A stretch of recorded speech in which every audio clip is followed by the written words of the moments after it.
Is a map that, even though Zergs like it, Protosses don't mind it, really. Not a bad map for him. Okay, so in the bottom left, we have our Zerg player. He needs to win this game, and the next, he is... Samsung Galaxy can shine. Shine. Twinkle, twinkle. Shiny star. Yeah. In the upper right, he's won over $200,000 in StarCraft II. Gene Green Wings SOS. What if we just start calling him 505? What do you think about that? No. I prefer dollars or $. Oh, whoop, energy up. Hot 6. All right. I could call him Sauce, though. Sauce. Yeah. Oh, there's meat there. Dan can't eat it. Yeah. Oh, well. Have you ever had those vegetarian burgers or whatever? Yeah. I think I had one of them once. They're actually not bad. There's a lot of different brands. Like back when I lived in the States, there was like a few years where that was like the soy meats, like from Morningstar Farms and Boca and stuff. Yeah. That was like basically the only food I ate for. Clan oh my X17. God. Clan X17. Oh my God. This guy is old school. This guy probably map hacked against me, then disconnected this guy when I beat him. trash talked me so much back when I was 15, man. Oh, I have so many fond memories of the trash talk Clan X17. People that are younger don't even know.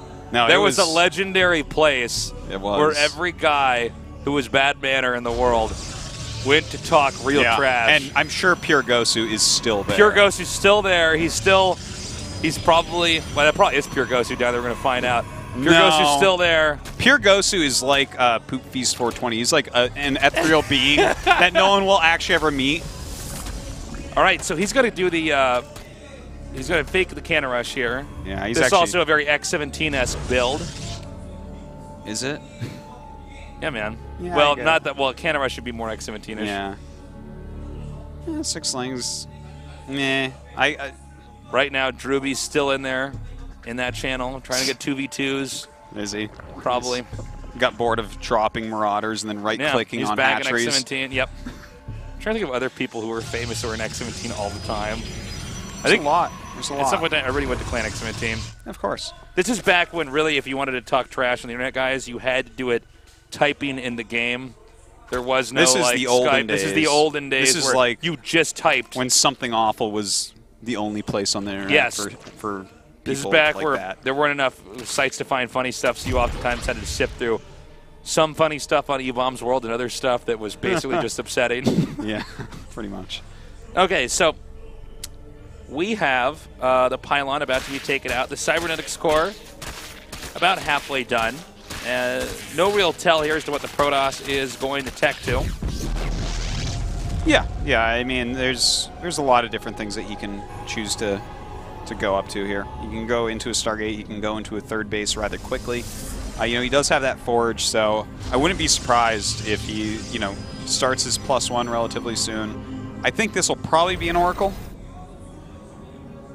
We don't see a lot of Phoenix builds right now, but you know, against Shine, I guess you could. But I think an Oracle against Shine is actually like far superior. It's good against Zerglings, and it transitions into Void Rays a lot easier. And the Void Ray is a good unit against Shine. If Shine was to knock, oh, hold on, these Lings actually get in. Not good. Yeah. One probe does not go down. Nice micro there. SOS's control just so good. Mm-hmm. And good scouting. Yep, he does go into the main. Yeah. The Stargate, almost done here. I got to agree with you. The Oracle is a great play, I think. And there it is. Yeah.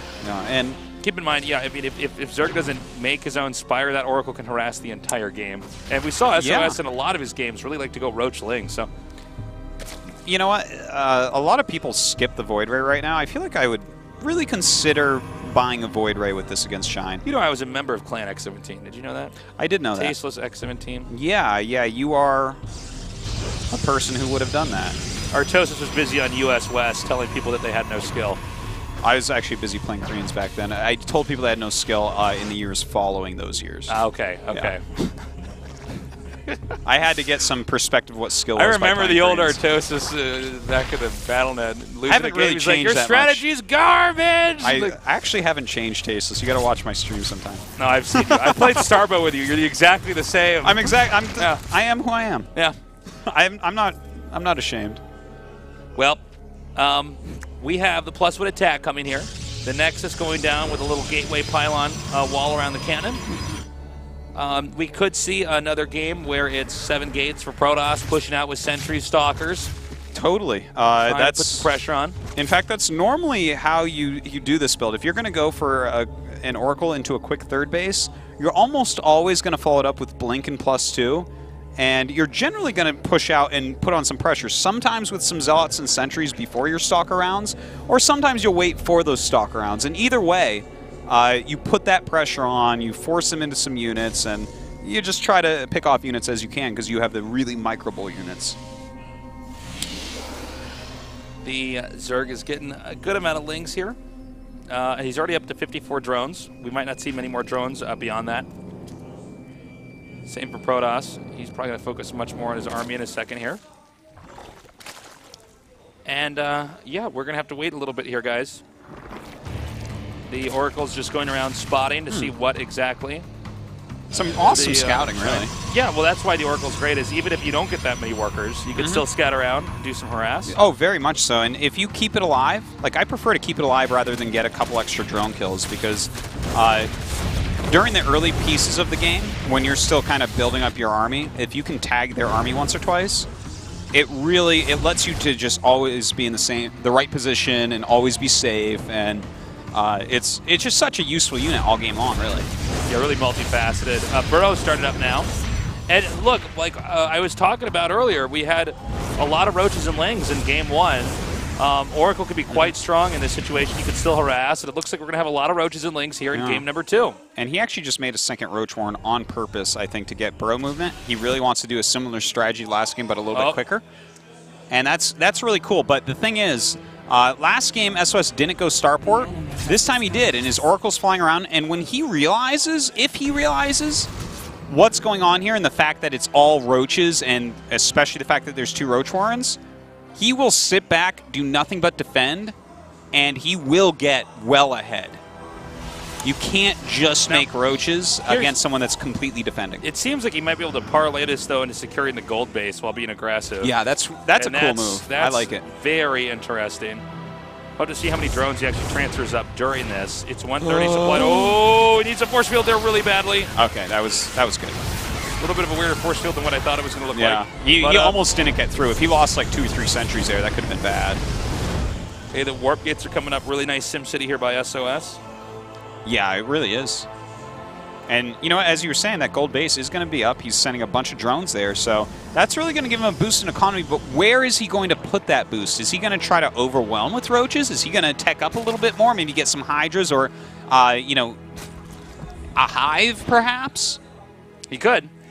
We'll have to see. Oh, whoa. This actually might allow Shine to win this game. Oh, my God. That's huge when you're going only roaches and you kill every sentry randomly. It's forced him to make a void right now. You know, I use the word randomly because things like that don't normally happen, but, like, the thing is, Shine is the type of player that makes things like that happen, so I guess it's not quite as random. That's, he's going to lose that Warp Prism. He does lose the Warp Prism. And the gold base has been secured. This could go to game number 3, Artosis. I think there's a very good chance, especially since he has that gold base up. He's making a ton of units. Without sentries, you can't hold this off. Look at the supply difference. The way that you get around the early game supply difference and mid-game supply difference is force fields. You can't just lose your sentries. Well, the roaches are tearing up these zealots over here and now burrowing because there's no detection. I spoke too soon. The observer just got over there.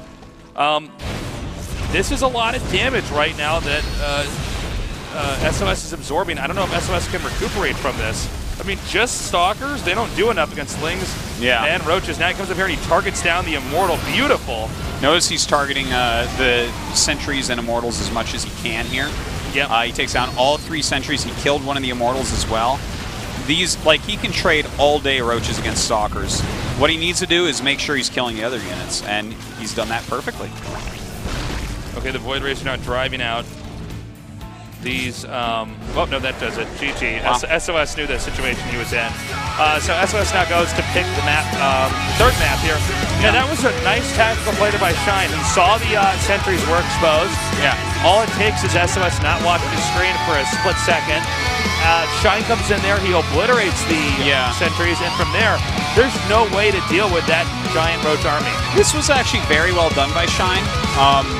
SOS had his sentries, in my opinion, at the wrong location. He needed his sentries at his third base, even though the wall-in at the natural is weaker, because you have a wider area to walk. If you have them at that natural, you're weak every time you're trying to go in and out of your wall. Yeah. And Shine realized this early on when he saw those sentries just barely get out. Remember when they barely got through the wall? He saw that, and he kept poking, kept prodding, and waited until those sentries were in a vulnerable position, and he killed them off. It was really intelligent play by Shine. I wonder how game number 3 is going to look here. I mean, Shine so far has been very, very clear that he prefers Ling Roach. Well, I think the strategy choice of SOS was perfect. It was an army positioning mistake, I think, that cost him this. It was down to the execution. All right, Deadwing is going to be the map that Shine picks. Or SOS SOS, picks. excuse me. Which is perfect because that third base is up a ramp right next to your natural, and he can just wall there. And a Roach strategy like that isn't going to work well. I think that Shine has to maybe go into a more macro-oriented game. I think you're right. Well, let's see. The winner here is going to go on to our next match. It's going to be up against Effort. We either got a ZBZ or a ZBP. But I have to say, no matter who goes on here, it's going to be tough. Effort's looking very strong. Yeah, he Effort's is. got quite a history of RC